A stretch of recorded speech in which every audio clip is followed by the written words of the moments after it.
So, welcome in everybody to Rising from Your Ashes podcast with Dr. Luis Ramirez. How are we doing today?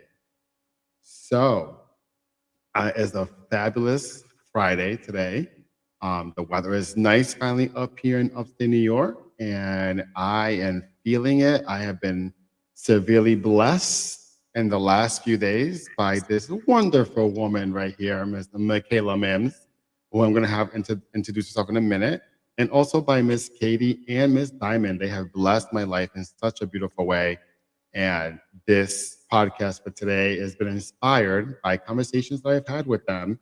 These are my colleagues, for those guys that don't know, okay? And they're all over the place, all over the regions, okay? Today's topic is going to be regarding self-acceptance and self-esteem. How much does it matter, okay? And we're focusing more so on a mother. Okay, so in a little bit, I'm going to be bringing in a 29-year-old Hispanic woman. For those of you guys who've been in my life before, you've met her once before. Her name is KK, and so she goes by, and she's going to be talking about that. But I wanted to start off today first with the panel itself before we went ahead and brought the actual guest speaker into the segment itself to talk about this topic. So as you guys know, this is a therapeutic and faith-based arena. We talk everything therapy, everything faith and spirituality. Okay. So we are just here to provide people with additional content, resources, guidance, and insight to their current situations.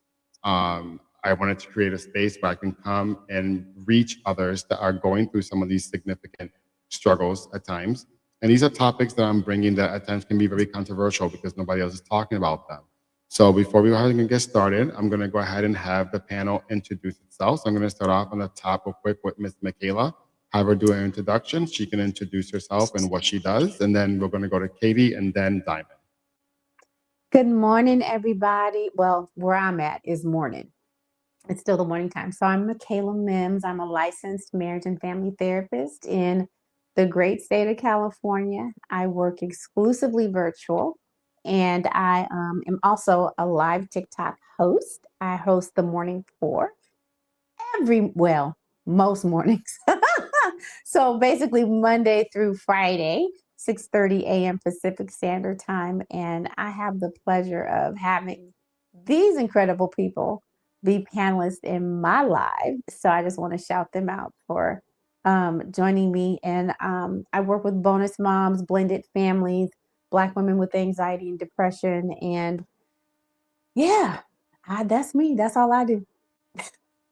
Thank you. Thank you. Thank Katie, you. go ahead. Hi, I'm Katie. I'm from Canada, and I am not licensed. I am just a lifelong student of human behavior. She's not licensed yet, guys. She's not licensed yet. People fascinate me, and I want the people around me to be happy and healthy and feel safe and confident. So I want to figure out how to do that. She's not licensed yet because we got a plan. We do. A whole one. A whole one. Thank you, Katie. Go ahead, Miss Diamond.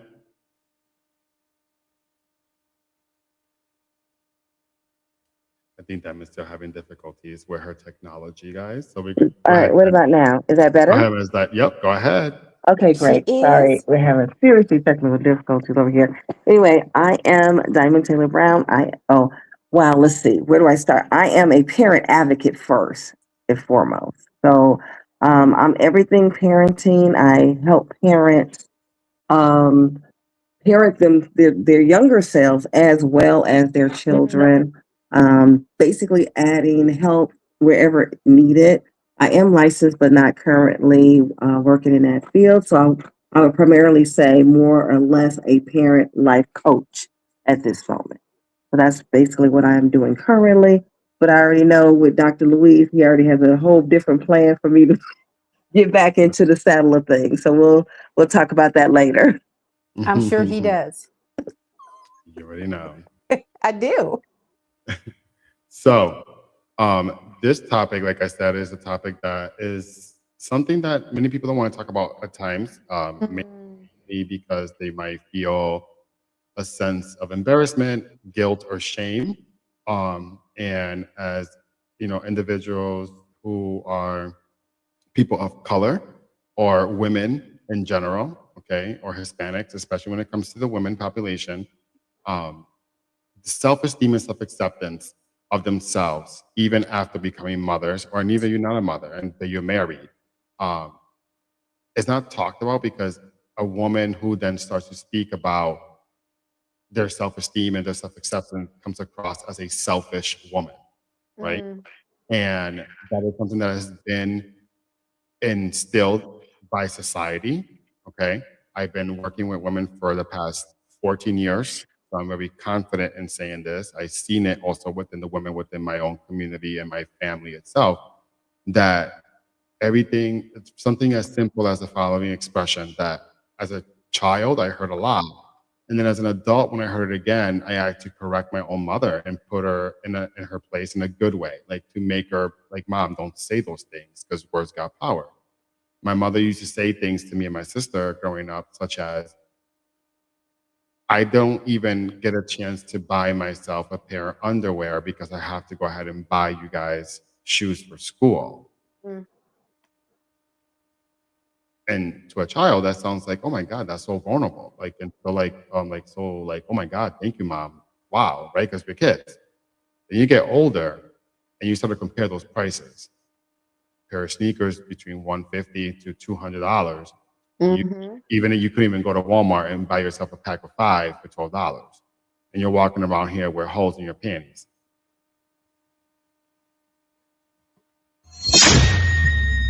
That part. So that's why I wanted to talk about this, because it's one of those things that I think is important to educate these women, both young, middle, and seasoned aged women, that if you're not putting yourself first and working on yourself and accepting yourself, then where do you fall, right? Okay, so I wanted to go ahead and start off with Katie first, a little bit on that topic. She is our sister from the north. She's Canadian. You know what their bacon is, circle, not bacon like we have here in America. We're going to have her start off real quick and talk about that topic for a second. How does that resonate with her as a woman itself who's also married? Okay, so I wanted to start off with her.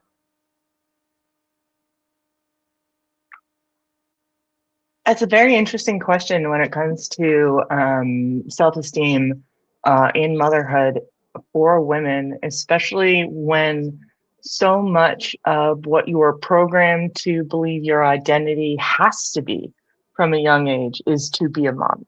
And especially like when it comes to people like me who don't end up going down that route and then struggling with it and being like, I'm not doing this right. Like I'm not doing human right. And then I imagine there are also mothers out there who, take that route, but are questioning whether, that they did the right thing, and not in terms of like having kids, but whether or not they've pursued it due to their own motivations or because of what has been told to them. You know what I mean? Mm-hmm. And so I wonder about building self-confidence on a foundation that is uncertain. Okay, so you talked a little bit about the fact that, that has been instilled as women that they have to have children, right? Like that's like continuing the lineage, continuing that the line of that's like your job, let's say, for example, that's how society views it. Mhm. So you said just right now something that you have had to like struggle with in a bit, like the fact that you made the choice of not being a mother in your marriage and things of that nature, because everybody is entitled to having their own will of choosing their life patterns, right? So as a woman who has been told these things and society making it like a mandate, let's say, and you said that you're struggling. Can you talk to me a little bit about that a little bit more, just a little bit more? How does that come into it how does that impact your self-acceptance and your self-esteem as a woman? It's years ago, I worried about acceptance later on, and the increasing questions about, you know, when are you gonna have kids and all that kind of stuff. But I also had to take a look at how society is set up, and the fact that so many people these days are like, they want a village, but nobody wants to be part of a village. And I had to, you know, realize I am part of that village. Like, aunties, we have our place. You know, like there are Mhm. things that we do that moms can't. There are relationships that we have with kids that parents can't have. You know, and to Very be that well. person for a kid is very special. Say it for the background. So What? So thank you, I love Katie, your for sharing soundboard. that. No, thank you for sharing that, Katie. Michaela, before I ask you the question that we were talking about, I'm going to ask if you can somewhat like piggyback a little bit off what Katie is saying right now, and how, you know, you then, as not just a woman of color, a bonus mom, and also looking from the licensed marriage and family therapist perspective, what she just said, knowing that Katie being a woman who is white, okay, from a complete different country that is our sister country, right?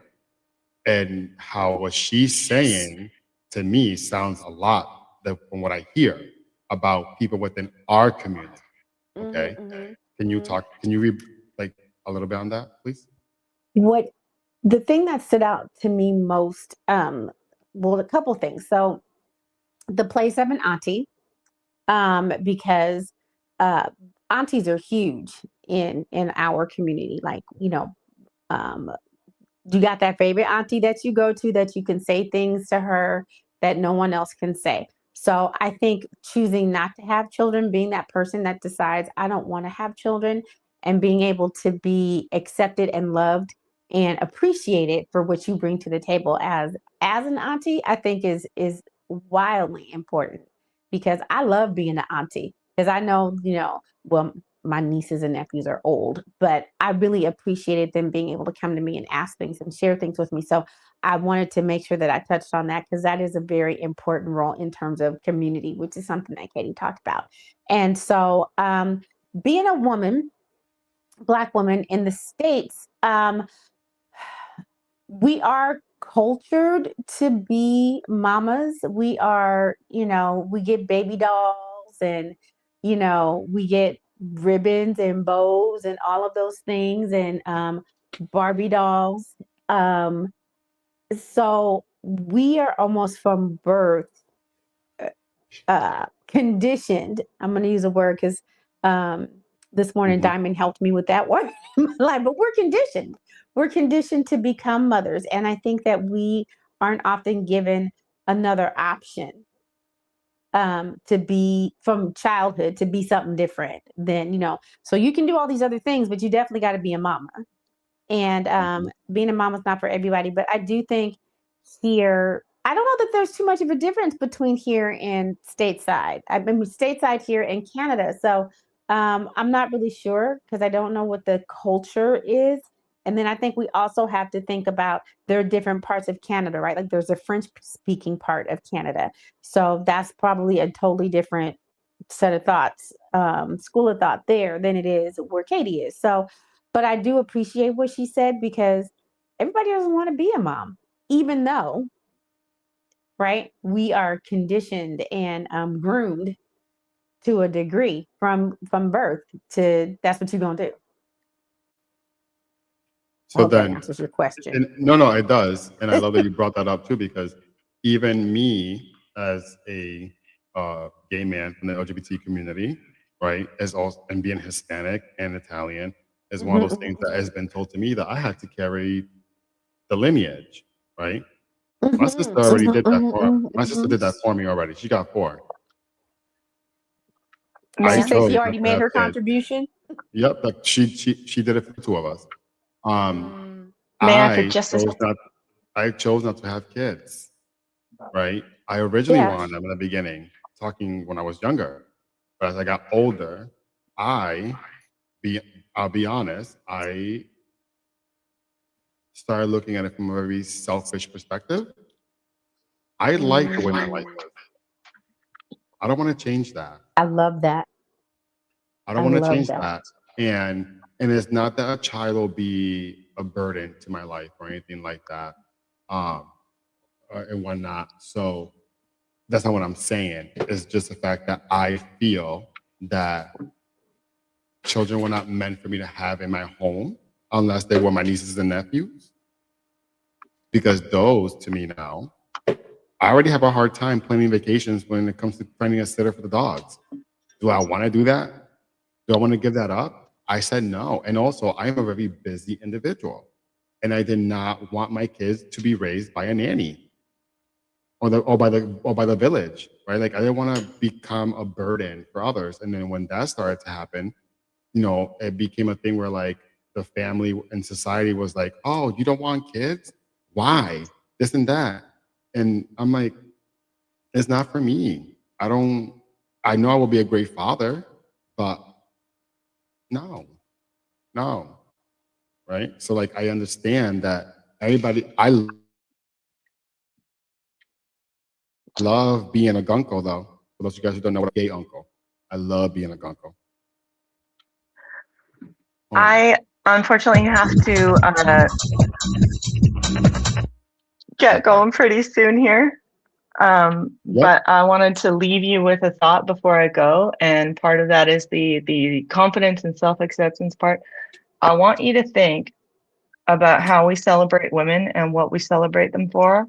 And the fact that getting married and being a mom are the two things that women get celebrated for. You go out and get your master's degree, go out and get your PhD. They're like, hey, well done. And then they move on. When are you going to have kids? Like it's, there are, when it comes The value to system is the different. appreciation, The value system is different, right? What we very value different in is terms of different. accomplishment. Accomplishment in your life are very different systems. Yeah. But anyway, when it comes to appreciating you and what you've accomplished and the work that you've put in, it's very difficult to work on that confidence and self-acceptance when everyone else around you doesn't agree that the effort you've put in is that much. Correct. But before you go, I love you. Katie, you have to go. So before you go, I did want you to meet somebody. She just got here. So this is my guest speaker, Keishla, also known as KK. So we have Michaela Mims on top right here, Katie, and Diamond. So I just want you to say hi real quick before you go, Katie. Thank you for participating and for your collaboration today. I appreciate it. And being a guest speaker today in here. Thank you. I hope you have a good day. You too. See you. So, hello, KK. Hello. Welcome in today. How are you? I'm good. How are you? Good, good, good. So, Michaela on top, she is a licensed marriage and family therapist. She's from California. And then Diamond Taylor is a therapist slash coach from Chicago, Shoptown. Hi, how are you, Michaela? How are you, Katie? How are you? So doing good. That's a stepping city. Yeah, so we got well, that's the city where you hear some of this sometimes. I'm scared of it. New York. We're not talking about New York. I'm from upstate, honey. We're from the boondocks of the boondocks. You might hear that somewhere everywhere. Yeah, nowadays, the way things are nowadays, you hear it all over the place. But that part. KK, just so you know, we got started as you were coming in. And we were just talking about like self-acceptance and self-esteem and what it means to be when it comes to being a mother, especially a mother of color and of a different ethnicity, and how, society has taught us that when you start to engage in like working on yourself, it comes across as like you're being selfish. Right? Yeah. So I kind of wanted to, when you get if you can have a minute to talk about introducing yourself, the panel, and how many kids you have, how long you've been married, and things of that nature, and what that means to you. That piece of like somebody telling you, oh, are you engaging in self-care? Oh, are you engaging like how like do you accept who you are? Like whether you fall on top of being a mom and a wife. Okay. So hello. My name is Keishla. I have 4 children. I've been married for this year will be 13 years. And as for the self-esteem and all of that, I've never experienced anyone be like, if I take care of myself, it's selfish. A lot of like my surroundings are always they're advocates on self-care, mental health, and things like that. So I've never really experienced it, but I have very low self-esteem. It's not even funny. So yeah, I don't know why. I mean, everybody around me like, oh no, you are a beautiful person, a beautiful personality, and this, that, and there, but it just doesn't stick to me. I accept who I am. It just doesn't like stick in my head that I need to like lift my self-esteem, if that makes sense. So then, but then at the same token, so speaking about that, right? How does it make you feel when your kids are struggling with that concept and you're telling them, work on your self-esteem, you're a beautiful individual, you're intelligent, you're strong. How does that make you feel? You saying that to your kids, but yet you don't believe it for yourself. Kind of like a hypocrite, kind of. I mean, because if I'm telling my kids to, love yourself, you are amazing, never doubt yourself, and I don't take that in. I think about it quite often, that I don't take the advice. I don't know why. So for those of you guys that don't know, so even though she's married to her husband, yes, all her 4 children, guys, are from the same man. Let's celebrate that for a minute. She don't got multiple baby daddies. And even if she did, that would be all right. Yeah, but she's proud of the fact that she doesn't. I get it. And I just want to make sure that we normalize that stuff happens. Oh yeah, we do normalize it, girl, because listen, things happen, right?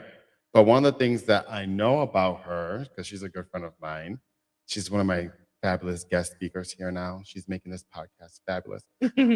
Is that she also, Michaela, be interesting for you to know, even though she's married with the same man and has 4 children, she's actually part of a blended family because she blended into the in-laws when she was younger. Ooh. So she became a part of the mother-in-law and father-in-law and the brothers-in-law's side of the family more than her own. So I kind of wanted her to talk about that a little bit because that she's the reason why this topic came up for this week. It's her fault. So kind of want for you to talk a little bit about that piece of how is it that your self-esteem and accepting yourself also is impacted by the belief system that has been instilled upon you by the blendedness of the family. Oh my God, you're asking hard questions that make me think. That's the purpose. I mean, I got into the family. I met my husband's family first before I met him. So we got very close. I am close with my immediate family. But because they live far away, I live here. So they always try to boost me up, meaning my in-laws and stuff like that, always make sure that I'm okay. And my mom does the same thing. But again, I just never, I can't accept the fact that I strive in many things. I'm a good mom, I'm a good wife, but I can't accept. I don't know. I don't want to say I can't accept it because you can, but it's hard. It's hard based off like childhood trauma and so on and so forth. So it's very hard for me to say that I accept, I guess I want to say. So yeah. So Diamond, can I ask you to jump in for a second? And Sure. Can you hear me okay? yes, I can hear you, honey. Cool. Thank you. We were having issues, but I can hear you perfectly too. So can you jump in and rebuttal a little bit on what Keishla is saying? I can actually relate in a way where you're maybe closer to your in-laws than you may be to your biological family. I'm not personally, but actually, what my best friend is having the same issue, where she's literally closer to her her mother-in-law and father-in-law, and they have such a great open communication and relationship, and it does not transpire over to her biological family, so much so that it is very obvious. He kind of shuts down when it's her own mom, but her mother-in-law can make suggestions and everything, and it's like, oh, okay. Her mom can say something very similar, but it's the tone. The Mm. tone. Her mother has such you know, a condemnation to it that it makes the room feel uncomfortable. So when you said that, I was like, oh, okay, yeah, I've seen it in practice. This may not be what you're going through, but I have actually seen her go through that, especially, during her pregnancy and then even after with the postpartum, having a real hard time where her in-laws were all over the baby, all over giving her space and making sure that she was okay. They spent more time taking care of my best friend than they did with the grandchildren because they know that the baby was going to be taken care of. But they spent a lot of time comforting and making sure that mommy was okay. And I think that is a great thing. And it did help with the self-esteem um, and acceptance. But it was really hard for my best friend to deal with that because she did have some real bad issues with self-esteem and acceptance because she's like, how is it that my mother-in-law and my in-laws, period, that whole family loves me, takes me in, and then my own mom doesn't. There's a huge disconnect. So we were working through the, therapy on that and kind of combing through it's okay to not be okay. Hmm. That's first. You have to first accept that. Michaela, can you jump in on that for a second? 'Cause I love Oh, where the train of thought is absolutely. going. I because my wheels are turning. So first of all, it's so nice to meet you, KK, and it's interesting to call you that because we call my granddaughter KK, and so Be careful, and she can be your granddaughter. she loves. Hey, you She's that know me. young. She's a I, baby. I adopt people. We already know that. But something you said and something Diamond said struck a chord with me in that with my own family, there's a member of my family that's married into the family that once shared with me that when this person shared that they were expecting, that my reaction as the in-law was the reaction that she hoped to have received from her own family. And she didn't get that. Now me, I'm sappy. I'm like, oh, baby coming up. I'm so excited. I'm just like, in my mind, I'm like, what you need? Let's do the whole nursery. Let's like put it all together. And so um I'm stepping lightly here because I still need to respect that person's privacy. But I do think that it's sometimes you just gel better with people. There's people in your family that if they weren't your blood biological related family, you might not necessarily be friends with them. So I Hmm. think it's okay. And I say be where you're celebrated, not tolerated. Mm. That's and if you have found safety, comfort, love, acceptance in a chosen family or a family that you've married into, I think that's a beautiful thing. Mhm. I have chosen family and then I have biological family. And, some of my biological family, I love them, but from a distance. I love So my some. I love it. I'm the Mhm. same way. My biological family, I love them, but some of them I Yep. just don't like, and it's okay to normalize that. You can I love think so too. unconditionally. You can Yes. love unconditionally. I will Yes. show up when I need to show up. I just don't Right. If like you need you. me, I'm on my way. But I'm But probably not going to break my neck to hang out with you. exactly, and it needs to be like an emergency situation for me to Mhm. do that. I'll be there when the going gets tough, but Yep. I don't have to necessarily like you. Also, keeping that in mind, I'm glad you said that. forgiveness does not equate to reconciliation, guys. Just remember that, please. No, not at I can all. forgive you because I'm not holding hate in my heart for you. Okay? That's not godly. I'll forgive Exactly. you, but I do not have to reconciliate with you again. Yeah. And that's And normal, guys. I think we very much have this idea that we have to accept forgiveness and engagement as synonymous. And you don't have to. It's two different things. I can say, you know what? I get that you said that and you feel that way. And I just don't have to choose to be around you, right?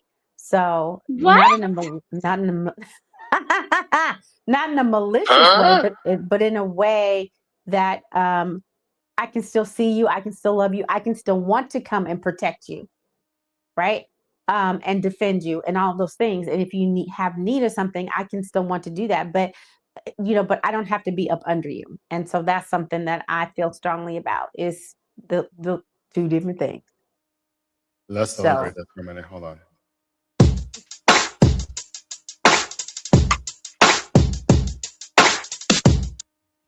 Let's do it one more time. Hold on, one more time, because I got a remix for you. Ready? Ready? I love you, just don't like you. Yeah. not the remix. Not the remix. What? You just make you make my heart smile. I You love make it. my heart smile. And I love Diamond, it. you missed the remix, Diamond.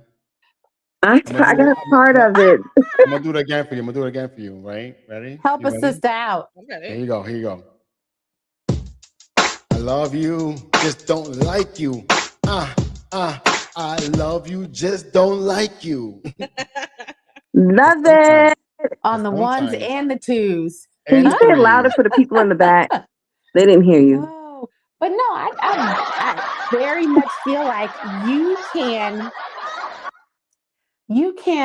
appreciate and care for someone and you don't have to be like right up under them. And I do think that sometimes chosen family, because they choose you also, the ability to feel valued, to be seen, to be appreciated, that lends itself to self-esteem. Since we're talking about that, especially as a mama, I think it's really important that we need to receive also so that we can give to our children, right? So we can model that behavior.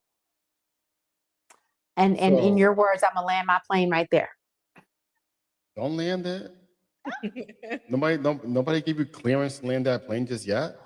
Saying, bring me. Okay, I'm gonna let Diamond be the co-pilot to your plane for a second. Come on, and take it co-pilot. away. Come on, co-pilot. I think that we perform too much for people. You know? Ooh. Hold on. Yeah, mic drop on that. For real. Say it again. I said, yeah, we perform too much for people. 100%. Ooh, child. We are burning That was a ourselves long out for people who could give a you had to rat's think about it. behind. At the end of the day, we have to look at ourselves in the mirror and go, do I like me? Because if they're not paying your bills on a It consistent looks basis. like you're talking, Diamond, but we can't hear you. What about now? No, she's sounding a little bit muffled. Oh my goodness. You know what? They're doing work in my area. That's why I keep going in and out. I thought it was me, but yeah. Anyway, is that a little better or no? Are you on speaker or on a headphone? I was on a headphone, then it would not connect to that. So what I can do is try to connect it to my computer. Let me do that. Okay. Yeah, I'll be right back with you. Sorry about that. No, you're fine. You're fine. So I'll be right back. We keep it real in here, guys. This is why I love this, because this is off the cusp, on live. We don't play that game. We Okay? are not scripted. We do not script it, guys. This is for real all the way, and that's what we're doing. So again, part of accepting who we are. We're humans. So Stuff happens. when it comes to self-esteem and acceptance, there is a slight topic that I kind of want to see if KK is willing to go ahead and engage in. Okay. So, KK, I know that you said you have 4 children, but there are certain things that you had brought up before regarding acceptance and self-esteem. Can you talk about that journey a little bit, how that went and where you lost it because of your own personal journey? Yeah. So I had my oldest at 18. Then 5 years later, I had my second. But before I had him, my second, I was losing my self-esteem a little bit after my first one because I started gaining a lot of weight after him. And because when I met my husband, I not skinny, but like, I was nice to look at, I feel. She was a boom Puerto Rican. So I had my first Slim thick. Yeah. Slim thick. Slim Exactly. thick. Had him, and then I gained a bunch of weight. So then I decided to do the weight loss surgery. But which one? Oh, the gastric bypass. Okay. So then a month later, I got pregnant. So I got very sick after I got pregnant because, of course, pregnancy and weight loss surgery does not go well together. And I didn't know that I wasn't supposed to get pregnant until 18 months after. So that was just like a miscommunication there. So for those of you guys that don't know, when a woman is to have the gastric bypass surgery opposed to a man, just a little quick, because I've had the gastric Fun bypass fact. myself. And it's ironic that her and I had the surgery months apart from each other. Yeah. I mean, we're going now on, 9 years almost? 8 years. 8 Yeah. years. We had it literally months across from each other. But for a woman, once she is to have the gastric bypass, which we call the Roux-en-Y, which is the full reattachment, stomach is out, intestine is rerouted and everything, she becomes extremely fertile. Extremely. Then not even contraceptives can help at times. Like the pill and the shot won't even help a woman. There's something upon about that. losing weight that makes us more fertile. That's the trippy part. Because when I got And I pregnant didn't- with my son, I had just lost like 25 pounds. He's 34. But so that's really interesting. I would imagine that it would make you, right? Because they tell women that are overweight that want to have babies, oh, you need to lose some weight. So I think all the hormones and stuff kick back in.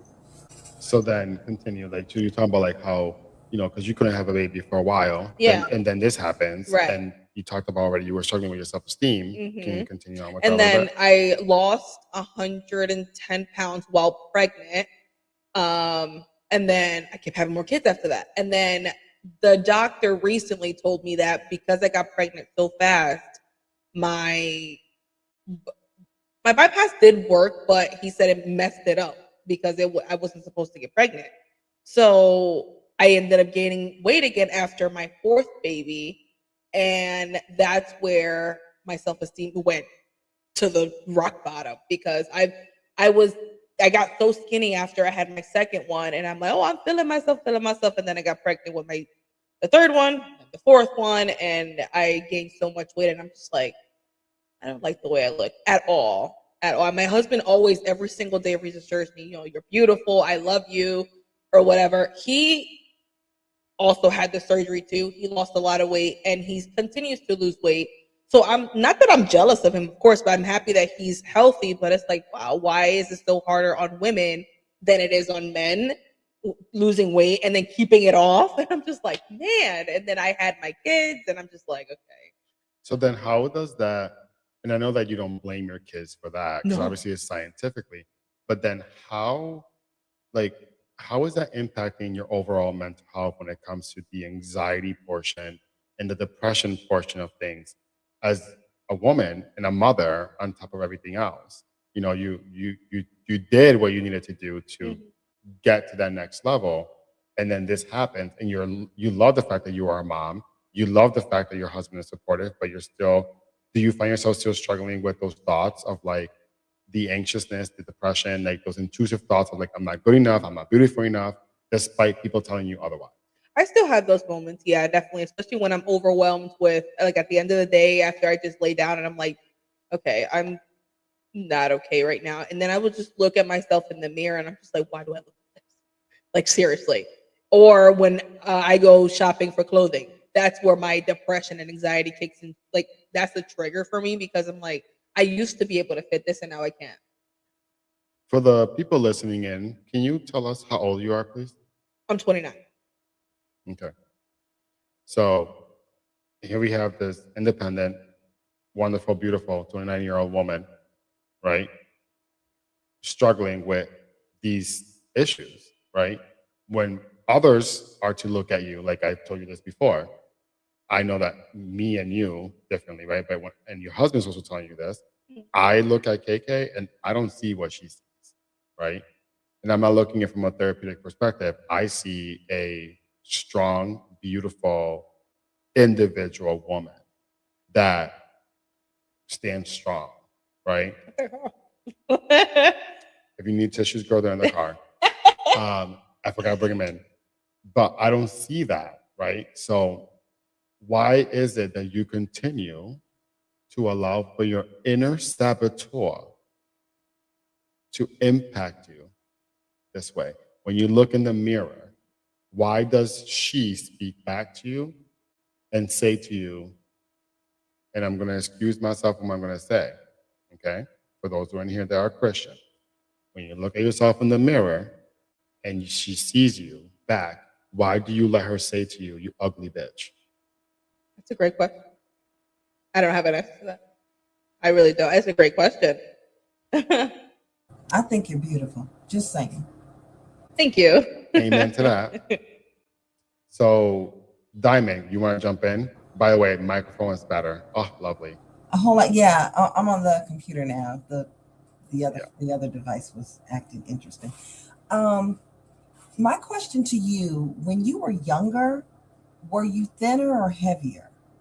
I was always on the heavier side. I think the lowest I've ever gotten was like maybe 180. And that's a lot of people not even that heavy. So all of But this she's tall too, started though. Don't get it when you were twisted. young. She's also taller, so like than me. I'm 5'7", and she's taller than me. Okay. Yeah, but again, I think you're absolutely beautiful, 100%. But I get. And when she lets that hair down, let me tell you, that hair is fabulous, girl. She got that. Woo! And it's not a weave, guys. It's not a weave. She got that whip appeal. She got that Taino Puerto Rican hair. Oh, yeah. I see. Oh, and she got green streaks. Look at that. Yeah, and I have it clipped up too. So this is not it's really long. It's not just like this. It's longer. Oh, see, that's what I'm saying. You are absolutely beautiful. But I can understand okay, two things. One, you went and had the surgery for a purpose. Yeah. And then right. So you're thinking, oh, I'm on this weight loss journey. I've taken the ultimate commitment by having the surgery. And then to see the counter of that going in the opposite direction was like somebody, Mike Tyson to you. Right. And so even though we're saying that you're beautiful, you're not seeing the results that you wanted. Right. Is that, yeah. So that's kind of, and so many people, we are our own worst critic. You could have been a pencil rail and still not see what you wanted to see because the journey for you did not turn out the way you thought it would. Even though you have these beautiful children, you have a beautiful husband, and you're doing all of the right things, when you look in the mirror, you don't see what we see. So then, how do we, not just for KK, right, but for anybody else listening, how do we, and when I say we, I mean me, Diamond, and Michaela, the professionals that do this for a living, how do we then bring about that level of like insight and like strength that we can offer people through our words? For a person like KK or another woman or man listening to this podcast right now who struggles with their self-esteem and self-acceptance, how do you guys recommend that we bring them up from, because like I said, welcome to Rising from Your Own Ashes podcast, right? We're always rising. people got potential. So I wanted to bring it up to Michaela real quick. How do we then, if she was to be one of our patients, let's say, Mhm. we don't offer therapy on here, how do we do that? Like, what are the words of wisdom that you have for a person like KK, Michaela? Okay, Mm. so the first thing I would do is I try to make things really I relatable. always like to, because I get it. I've been heavy, I've been small, I've, had a kid, and your body looks different, your body acts different, it responds different. And it's one thing for people to tell you you're beautiful, and it can sometimes be a completely different thing to actually feel that way for yourself. And I like to do an exercise with my clients and have them just start to appreciate their body and what each part of their body does, because this skin that we're in, it is exceptional no matter what size it comes in. It doesn't matter when you take a step back and look at your body and go, wow, my body birthed 4 babies. 4. When I tell you, and first of all, carried 4 babies and then Mhm. gave birth to 4 babies, whether it was, the natural way or through C-section. The amount of work it takes to not only conceive a baby, but to carry a baby and then deliver a baby, your body is a flipping miracle. And Well, so let's talk about the fact that her second baby, for those that don't understand what gastric bypass really is. Gastric bypass is the Roux-en-Y is a complete readjustment of your inside organs. They cut your stomach out. It no longer exists. Okay. Mhm. They create a And new then one, right? Like a it's smaller the version. Tiny pouch, one. the pouch. Yeah. They attach Yeah. your intestine to your upper pouch up here, but your Mhm. actual stomach organ, like the organ of the stomach, they keep it inside, but it's sealed and it's dormant. You don't produce acid no more. You don't produce stomach enzymes. You don't have any of that. Everything is going straight from your mouth down to your esophagus, Mhm, into the mhm, trachea, into the pouch, and then into the intestine. There's mhm. no processing anything. So certain things get lost And in then the think about that. translation. Think about that, how your body had to work to Correct. That's what I was getting sustain to at. life. That's incredible to me. She was told that she had to wait 18 months and she didn't know. And her body decided to say, hey, hello, we're gonna have another baby. A month in, to her having, And and I you're will still tell you, healing. yes, I will tell you from my experience getting the surgery, and you're not fully healed. You still have the glue from your incisions at month 1. It still itches, number 1. Number 2, you're still not able to feed yourself. Like I said yesterday to you in your live, Michaela, Like that regular you food, you have to go in phases. almost 6 months before you can have solids. And now you have a pregnant woman? Well, Yeah, it was very I'm gonna tell you right now, you are an exceptional young woman. I have a son that's 29, so you could be mine. But I'm saying this to you is when I deal with my clients, I like for them to know just how incredible they are. So look at your eyebrows. What's the function of the eyebrow, right? Like look at your eyes. What do they do? Your nose, your mouth. So when we start to look at functionally what our body does and go, wow, I'm a cold piece of work, right? And then once you start to appreciate what your body can do, and then because of your story, right? I would have you write a story to yourself about how exceptional your body is. So that's one of the ways I like to walk clients through. Well, even if you don't like the packaging, let's just look at what the packaging does. Mm. Right. And then after we look at that, then you start to feel yourself because you're like, I don't care what you say, because honey, all of this can do all of that. Do you know that it is the percentage, like, me and my research statistically, a woman, despite their age, who goes to that surgery, who is to get pregnant within before the 18th month mark, the likelihood of her and her infant fetus surviving That's what I'm saying. is only 17% guaranteed of survival. So that So means that her- you, Miss KK, are in rare air. Yeah, You are a because her miracle in body, motion, honey. yeah, her body, Mm. despite her age, her body at that time, and I'm speaking from a man's perspective, how my body felt as a man. Like you are Mm. literally dumping, your body is dumping what they call toxic tar the first 3 months alone. It is the most disgusting thing in the world that the body does. And she gets pregnant, Wow. and she can't take a lot of pills because now we can take anti-inflammatory medication because we are allergic to it. We can take no painkillers.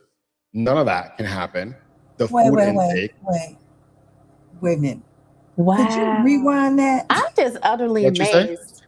I'm You amazed. said she So I couldn't can't take- hear if Diamond is speaking, so I'm gonna be quiet and let Yeah, Diamond talk. Yeah. Go ahead, Diamond. You said that she couldn't take pain medication. No, No. so we are not allowed. No. Oh my Lord. No. You are definitely a miracle in motion. We cannot even take ibuprofen. Ibuprofen, yeah. It's deadly to us. Like the Roux and wife surgery, like because we don't longer have acid. Like Oh, that's we don't right. have a stomach. So anti-inflammatory medication, and including all sorts, such as painkillers like the hydrogen, oxygen, stuff like that. That medication that is supposed to, we can only take Tylenol, 2 of them, up to 1,000 milligrams every 8 hours. Oh, Everything else is deadly to the body, is toxic. So here you have a pregnant woman who just finished surgery, can only take Tylenol after a surgery that invasive. You got Right. 6 probes in your body. You can't eat, and all pregnant women want to do is eat. And now her body is growing again. And then she's getting ready for labor. And in that time frame, you still cannot take certain medications that you would take as a woman who is giving birth, right? They even have to be careful with the epidural injection if they were to give one to her. If a C-section happened, some of the anesthesia medication cannot be given because her body cannot break it down. So she had to be a trooper. Oh, you were definitely a miracle in motion. Wow. I'm gonna need them kids to put their mama up on a pedestal. Yes. I'm just saying. But And I'm telling you, let me say how they this, say, Teach, you know how you're they say that men and beautiful. women, you know how they say that men and Thank women are you. different, where like men are more crybabies when it comes to their pain. Okay.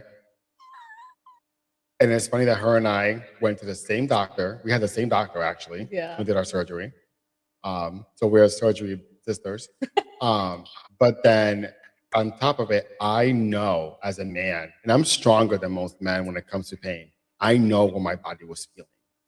Not just physically, but mental health wise. A person who eats the way we were eating food became our friends. You got to stop that. You can't. And then she gets pregnant and her body's asking her for everything that she cannot have. So we're talking about this, KK, because this is part of that self-acceptance piece. Mhm. Listen to what these women are telling you. Other women that had children without going through your story situation. You literally have raised the bar for others, right?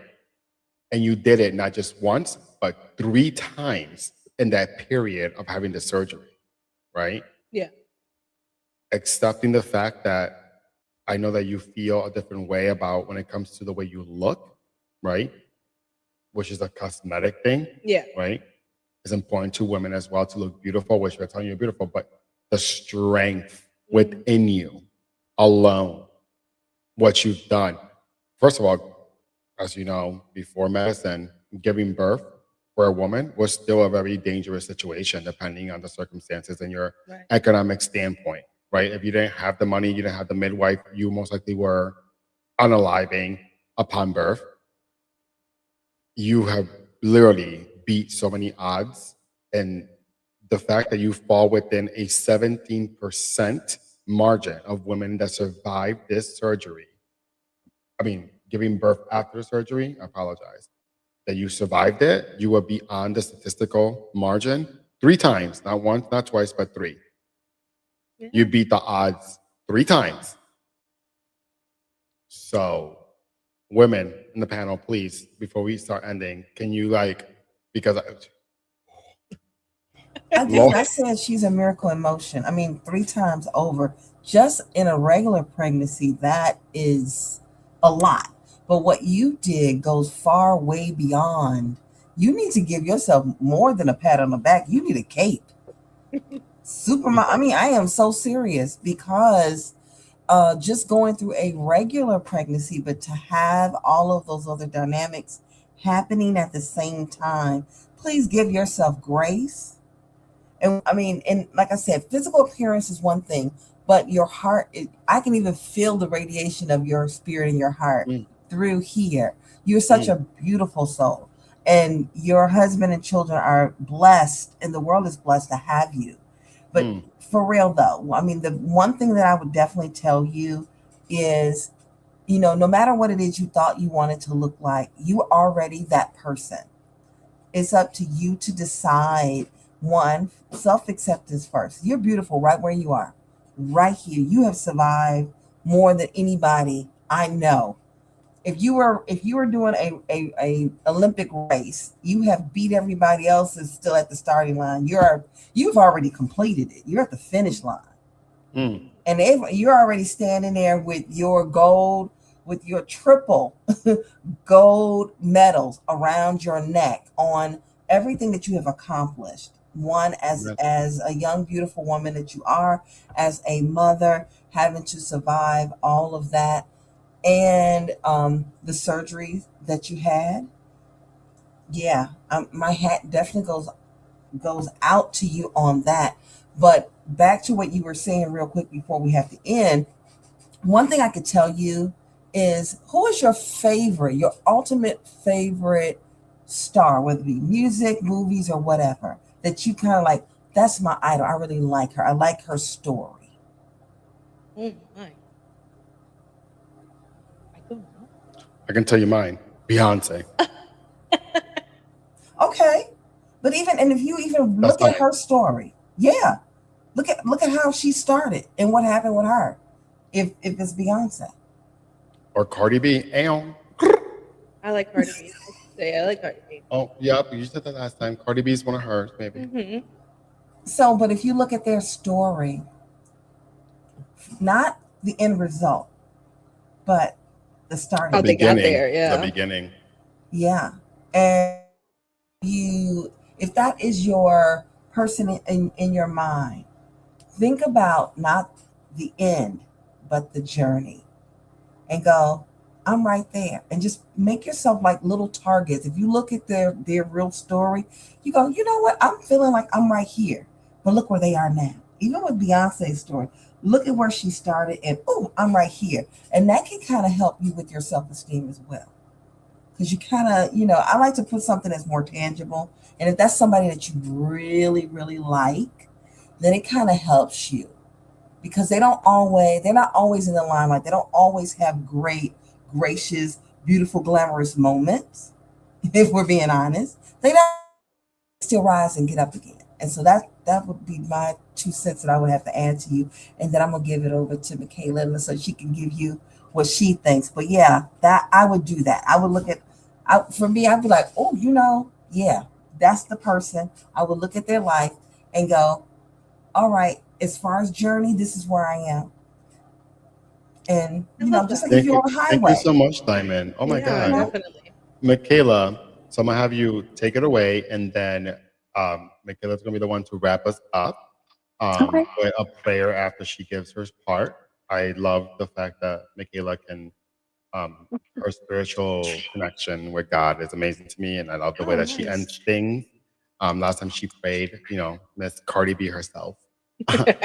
You know what happened? I told you about that. So I'm still baffled by that. But just so you know, I could you ask me a question that you want me to direct towards? yeah. Miss KK? So based on what KK said and the feedback that we've given her, Mhm, okay, mhm. I would like to know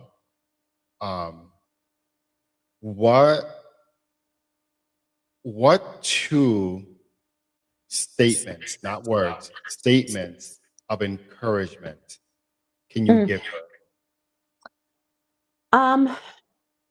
Based on what you've said, I would encourage you to look within and find those parts of you that are beautiful and powerful, knowledgeable, and rooted in the things that you value most, right? So looking at those things that make you in terms of character and latch onto those, right? Like sink your teeth into those and go, you know what? I'm raising 4 humans. That's a feat within itself. So I want you to think about that. And then I want you to also think about the way other people perceive you in a positive way, right? Like I'm just meeting you Mhm. and I'm looking at an incredible, incredible, beautiful woman who your smile, your laugh, like all of those things contribute to your beauty. And then I want you to think outside of your skin. And I'll tell you what I mean by that. I want you to think outside of your skin and that there are so many things that make you you in addition to what you're housed in. Because I've struggled with body image issues my whole life. You know, I'm up weight, down weight, up weight, down weight. And when I started to go, you know what? There's so much more to me in addition to this, right? And now as a 50-something woman, honey, everything is falling. Everything. And I'm like, okay, well, all right, let me just pack it all in. But I want you to know it does not determine who you are. There's a song by India Ari called I Am Not My Hair, right? And so this is a period of time where she cut all her hair off and was beautiful. So I I just want remember you to that. think about that. Yeah, I just want you to think about you're more than this. And we don't want to minimize how you feel about yourself within the skin. So, um, girl, go outside, take a walk, get you some weights, do what you need to do. But that's more for me to encourage you to feel powerful in your body, right? Mm, And, that word. and Right. That Yeah. word. so I want you to feel powerful in who you are. So that and surround yourself with people that love you. Community is so important. And if somebody else got I something don't I negative to don't I don't really say, like just her like call me that and I'll though. be like, hey man, I don't know. because I don't like her that much or even love her. Like just like she just brings me coffee. So like Right. I had to buy coffee today. So like at least she usually brings the coffee, but I had to get it today. So I don't really love her that much today. Uh-huh. So it's and that's okay. okay. Sometimes we have to agree to disagree, but place your value in people. Spend time where you are celebrated and not tolerated. Because ain't nobody got Mm. time for that. Can you Oh, repeat that? I wonder who else has said that to you in different words. Like people need to respect you, not accept you, right? Yeah, I don't know who said yeah. that. I don't Me know. neither. Some weird It's person. floating out there in the atmosphere, clearly. I think that person's name is Luance. I think I don't know, maybe. So I love it. But I'm gonna I'm gonna have pray. I'm gonna pray for yes. us. Yeah, and then I have Thank you so so enjoyed much, you all. Diamond and Michaela. Thank you for your time today, and KK. But I'm gonna have You know Michaela what? close us I out in prayer. I love you. Absolutely. So I'll do that now. Father, we thank you, we honor you, we glorify you, we magnify you. Father, I first want to pray for KK. She is a unique designer original, God, and you do not make junk. And so because you don't make junk, you make us in your image.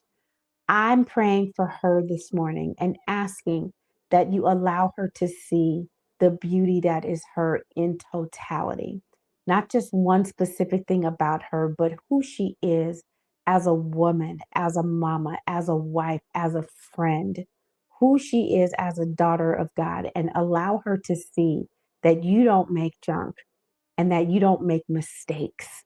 And I thank you for the abilities that you've given her and blessed her with to to get pregnant, to have these babies under crazy circumstances, God, that you have so uniquely designed her that her body could do this, what seems impossible thing, 3 times and have healthy babies. God, I thank you for how you've rested on her.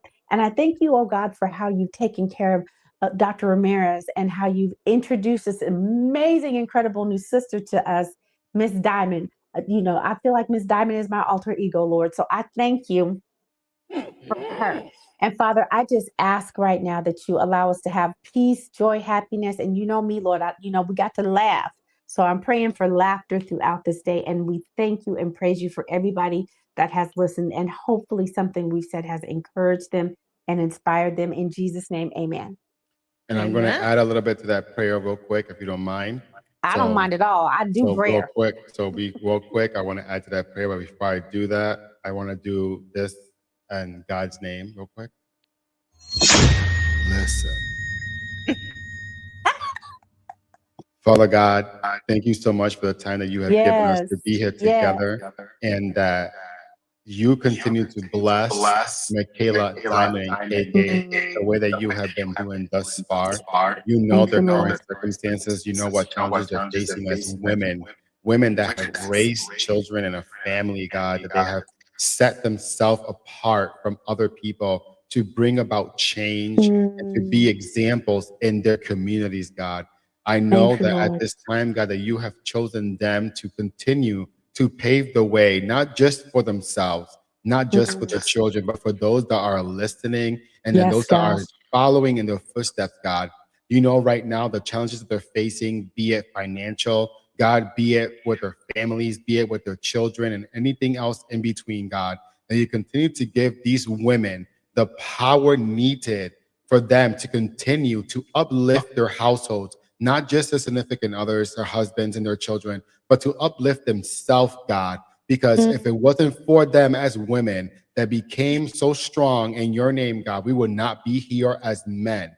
Let them continue to bring about change, God, and that they do not forget the power that they hold within themselves, God, that they continue to surround themselves with your glory, with your spirit, and with your anointing, God, and that every step that these women take in every single corner, every street, that their power, God, is emanated because you are the one working through them, God, that whoever they decide to touch, be it co-workers, family members, children, spouses, God, that they are filled, God, with your Holy Spirit and your power, God. In your name we pray. Amen. Amen. Thank you so much. Amen. And listen, guys, yes, I am a feminist, honey. Yes. Okay. Thank you so much for coming into the Rising from Your Ashes podcast. Diamond, you are a sister, and we are here to be, you know what? We're here forever and ever and forever queer. What? Love you guys. Thank you so much. Love you. Bye, guys. Bye, KK. Bye.